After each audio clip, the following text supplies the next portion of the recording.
The premise is pretty simple. If it's being played this week, I'm predicting it with my very slightly above average ball knowledge. But I'm not an expert. Don't take anything I say seriously. In fact, I would actively encourage you to expect the opposite in some of these games. But without further ado, this is week 0 of the 2025 season, which means there are only 5 games to cover, one of which isn't even on this website. Without further ado, let's get right into it. Starting with easily the best matchup. It's Kansas State and Iowa State in Ireland, and both teams are in the top 20. I forget the specific ranks, but the thing is, I know it could go either way. I mean, it is Farmageddon after all. This is a rivalry matchup for those who don't know. And Kansas State and Iowa State are around the same tier of team, but I don't know. I like Matt Campbell a lot as a coach, and I think Rocco Becht has a lot of potential. I mean, he was a freshman last year. So I like Iowa State in this game, although I expect it to be close. So next up, we have, honestly, another really interesting matchup. Fresno State at Kansas. If you did not know, Kansas last year obviously had to play at a soccer stadium and then the Kansas City Chiefs Stadium. But for the first time since 2 years ago, they are back in their home stadium. It's half renovated and half still the old ugly stadium. But regardless, they've got a true home field advantage again, which they're going to need because Fresno State's good. However, with all the momentum they had last season, remember, they stunned BYU on the road. They upset Iowa State. They upset Colorado. I think they went from 2-6 to 5-6, and then they lost their final game of the season.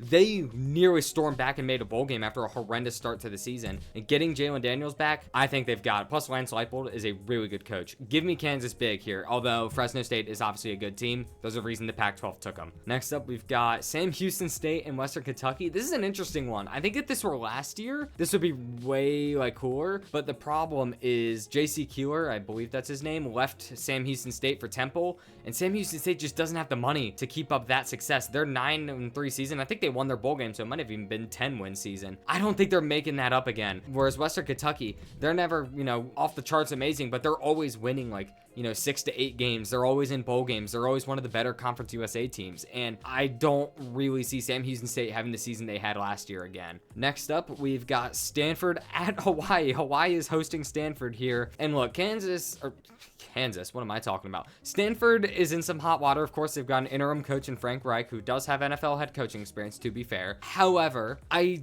don't think they're going to lose this game. I don't know. I might change my mind. You know what? I'm gonna go upset here. And the only reason, honestly, I would pick Stanford, but Stanford has to travel all the way to Hawaii. If there's any game to say expect the opposite, it's this one. And then maybe also Farmageddon. The other games I feel confident about. And then the last game is not on the website. So we're just gonna use the art of imagination. So regardless, the last game here, we have Idaho State out of the FCS playing UNLV. Now, here's the thing. I'm not gonna pick an FCS team to beat an FBS team all season. I will never outright predict that unless it's North Dakota State or South Dakota State. Or maybe the Montana schools. Okay, there are a couple exceptions. Idaho State's not one of them. And I'm mainly interested in UNLV because they've got a QB thing. They're playing 2 quarterbacks. Anthony Colandrea transferred from UVA. And you also have Alex Orji. He transferred from Michigan. It's going to be interesting. They've got a QB battle. They didn't resolve it in training camp. They're both going to get reps. I mean, I expect UNLV to win big. This is Dan Mullen's first game coaching since he got fired from Florida too. So there's a lot to watch, even if this is probably going to be a blowout. So not a whole lot of crazy stuff going on week 0. But regardless, we got some good games. I'm personally really excited for Farmageddon, but with all that out of the way, thank you for watching, and if you want to listen to my ramblings and subpar predictions next week, I got you on week 1.